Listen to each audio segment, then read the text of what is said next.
म्हणून संजय राऊतांनी पुनमती सरकार भाजपला अशा पद्धतीने संबोधलं.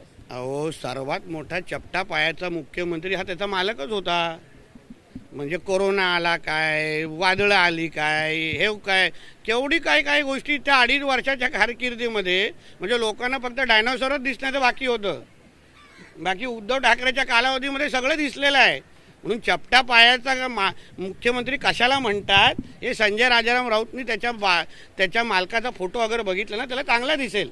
म्हणून दुसऱ्यांना बोला आमचं तो शुभ सरकार आहे, एवढ्या चांगल्या गोष्टी व्हायला लागलेल्या आहेत, कळलं ना. म्हणून संजय राजाराम राऊतला बोलून पहिला डोंगणाखाली बघ आणि आमच्यावर आरोप कर. पण ह्याच्यात नवीन काय, ही माहिती मी अगोदरच दिलेली, त्याच्यावर त्यांनी शिक्कामोर्तब केलेलं आहे.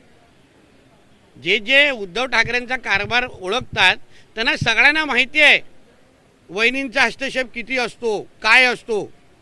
म्हणून हे काय नवीन नाही जे काय गोगावले साहेब म्हटलेले आहेत, नवीन काहीच नाही आहे. त्याच्यामध्ये आश्चर्य वाटण्यासारखी गोष्ट काय आहे याच्यामध्ये. सर, तुम्ही आता दीपक बडगुजरांचा उल्लेख केलात, मात्र त्यांच्यावर देखील मोका लागलेला होता याआधी एका गुन्ह्याच्या प्रकरणामध्ये.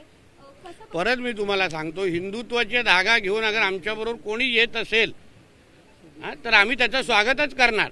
बडगुजर आता भगवादारी 100% झालेले आहेत, म्हणून ते अगर बरोबर येत असतील तर हरकत नाही. आमच्या पाडवी असं एबीपी माझा, उघडा डोळे बघा नीट.